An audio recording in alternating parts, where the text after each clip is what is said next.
किती छान आहे ना हा मोत्याच्या दागिन्यांचा कॉम्बो सेट। हा मी बनवला आहे, तोही घरीच, आणि आज तुमच्याबरोबर या व्हिडिओच्या माध्यमातून मी तेच शेअर करणार आहे। आज बऱ्याच दिवसांनी मी व्हिडिओ बनवते। सगळ्यात आधी तर तुम्हा सर्वांचे खूप मनापासून स्वागत आहे या व्हिडिओमध्ये। आज बऱ्याच दिवसांनी व्हिडिओ बनवते आणि YouTube चॅनलला तो अपलोडही करते, कारण व्हिडिओ तर बरेच मी बनवून ठेवले आहेत, पण मला ते एडिट करणं आणि व्हॉइस ओव्हर करून पोस्ट करणं शक्य होत नाही, कारण बराच सध्या कामांचा व्याप चालू आहे माझ्या मागे। प्लीज समजून घ्या, माझे जे रेग्युलर सबस्क्रायबर किंवा व्ह्यूअर्स आहेत त्यांनी प्लीज समजून घ्या की मी व्हिडिओ नक्कीच यापुढेही चांगले चांगले YouTubeला पोस्ट करत राहीन। तर हे घरच्या घरी मी एक मंगळसूत्र आणि कानातले छान मोत्याचे आणि एक अंगठी बनवली, तर ती तुमच्याबरोबर मी शेअर करते। आता त्याच्यामध्ये मी फक्त आता ह्या व्हिडिओमध्ये कानातल्यांचं दाखवते की कानातले मी कसे बनवले ते।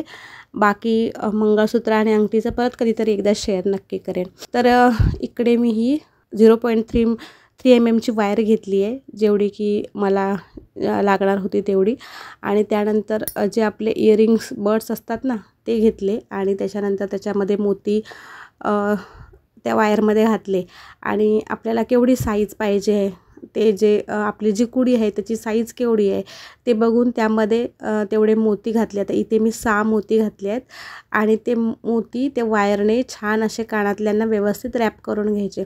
आता ह्या रॅप करण्याच्या पण 2 पद्धती असतात। एक आपण खालून वायर टाकून वरून गुंडाळून घेणं, किंवा वरून वायर टाकून खालून गुंडाळून घेणं, अशा पद्धतीनेही रॅप करू शकतो, किंवा मग मोत्याच्या वरून 2-2 मोती सोडून असं वरूनही रॅप करू शकतो। अशा दोन्ही प्रकारे रॅप केलेले कुठल्याही प्रकारे आपण रॅप करू शकतो, आणि छान प्रकारे अशी बघा कुडींचा बेस जो आहे ना तो तयार झाला। आता ह्याच्यामध्ये कुठल्याही प्रकारचा क्रिस्टल मणी टाकायचा। मी इथे ग्रीन कलरचा टाकला आहे, कारण मला ग्रीन कलरचा सेट करायचा होता। तर ग्रीन कलरचा जो हा मणी आहे, क्रिस्टल आहे, तो तारेमध्ये घालायचा त्या, आणि त्यानंतर त्या मोती जे आपण बनवलं आहे सर्कल गोल असं, त्यामध्ये तो व्यवस्थित फिट करायचा, आणि त्यानंतर तो तारेने परत व्यवस्थित बांधून घ्यायचा, जेणेकरून तो हलला नाही पाहिजे। घट्ट अशी तार खेचून मागच्या बाजूने, कारण ती पुढच्या बाजूने तार दिसलीही नाही पाहिजे, असं व्यवस्थित तो आपल्या त्या कुड्यांच्या वरती व्यवस्थित सेट करून बसून घ्यायचा। अशी छान मस्त अशी डिझाईन तयार होते। आता जो आपण वायर रॅप केली आहे ना त्याचा त्रिकोण किंवा षटकोन झाला पाहिजे, जर वरून आपण तार रॅप केलेली असेल तर।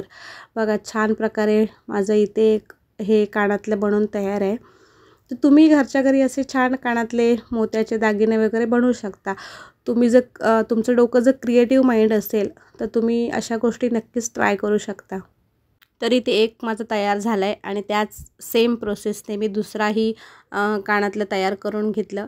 आता माझ्याकडे हे 2 कानातले तयार झाले आहेत। आता दुसरा मी का दाखवलं नाही, तर व्हिडिओ खूप मोठा झाला असता।